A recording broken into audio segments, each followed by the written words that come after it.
Salam Bapak Ibu yang kekasih. Jumpa kita di channel yang sama setiap sore. Kita bersatu dalam doa. Allah Bapa yang penuh kasih, dalam nama Yesus yang senantiasa mengunjungi kami dan bersama-sama kami, berfirmanlah Engkau Tuhan, karena kami siap untuk mendengarkan sabda-Mu. Dalam nama Yesus kami berdoa. Amin. Firman Tuhan buat kita di sore hari sampai malam hari nanti terambil dari Yohanes 20 ayat 19. Dikatakan firman Tuhan demikian. Ketika hari sudah malam pada hari pertama minggu itu, berkumpullah murid-murid Yesus di suatu tempat dengan pintu-pintu yang tertutup karena mereka takut kepada orang-orang Yahudi.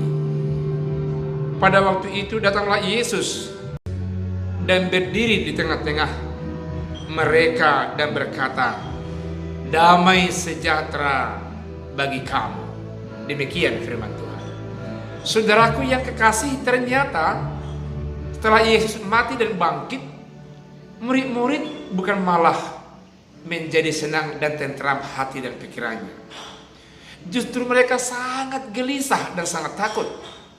Karena Yesus yang selama ini membela, mengayomi mereka, kini Yesus telah mati dan mereka sangat menakutkan. Jangan sampai mayat Yesus juga ada yang mengambil. Dan ternyata mereka ada yang pergi ke kubur Yesus, khusus para ibu-ibu. Maria Magdalena dan teman-temannya melihat Yesus dikubur tidak ada lagi.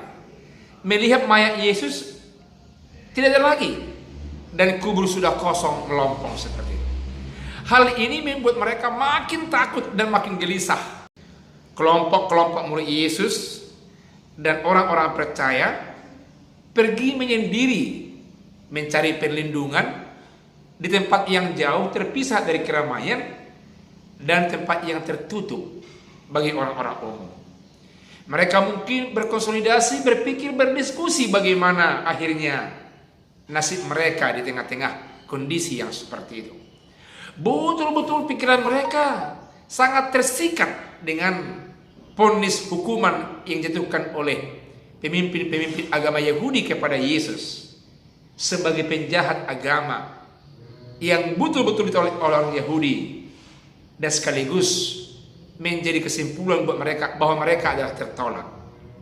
Karena itu Yesus bukan lagi dalam kubur. Mereka justru menganggap itu satu hal yang menakutkan buat mereka. Dalam kondisi seperti ini, mereka cukup apik menutup pintu dan jendela, bersembunyi supaya sungguh-sungguh pertemuan itu tidak diketahui dan tidak tercium kepada pemerintahan orang Romawi yang ada di daerah Keyahudian dan orang-orang Yahudi. Tapi ketika itu Yesus menampakkan keallahannya. Betul-betul dia Tuhan. Dia mengetahui pergumulan rohani daripada murid-murid yang selama ini mengikuti dia. Dan dia menembus batas pintu yang terkunci, menembus tembok-tembok yang sedemikian tebal, dan dia masuk. Dan dia mengatakan, "Damai sejahtera bagimu."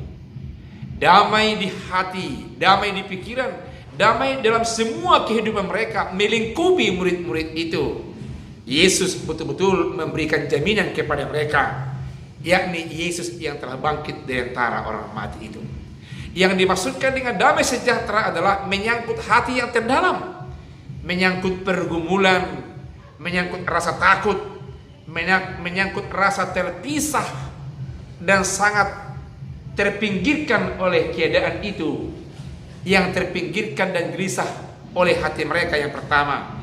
Kini Yesus mengatakan, damailah mereka dari semua pergumulan-pergumulan itu.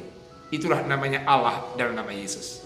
Saudaraku yang kekasih, jikalau ada tembok-tembok pemisah yang menganggap saudara jauh dari tempat sukacita dan damai sejahtera, kini Roh Kudus Allah dalam nama Yesus menyentuh yang terdalam kehidupan saudara, kehidupan sosial, kehidupan apapun. Dan Yesus katakan, damai senantiasa tinggal bersamamu. Biarlah damai yang dari Allah tetap bersama kita. Karena kita rindu mendengar sabda Tuhan, rindu digenggam oleh kuat kuasa Tuhan lewat Roh Kudus-Nya. Roh Kudus Allah dalam nama Yesus yang setiap saat menembus batas dan hidup bersama kita. Fasilitasi dan mintalah kuasa Roh Kudus supaya Dia memberikan damai sejahtera buat saudara-saudaraku dan kita semua. Amin. Kita berdoa. Terima kasih Allah Bapa di sorga atas sabdamu yang memakmurkan hati dan pikiran kami, yang menjamin damai sejahtera di hati dan pikiran kami, sehingga semua kegelisahan, rasa takut, dan rasa terpinggirkan berubah menjadi sukacita terlebih yang dari Allah yang memberikan jaminan damai sejahtera buat kami. Terima kasih, dalam nama Yesus kami berdoa. Amin.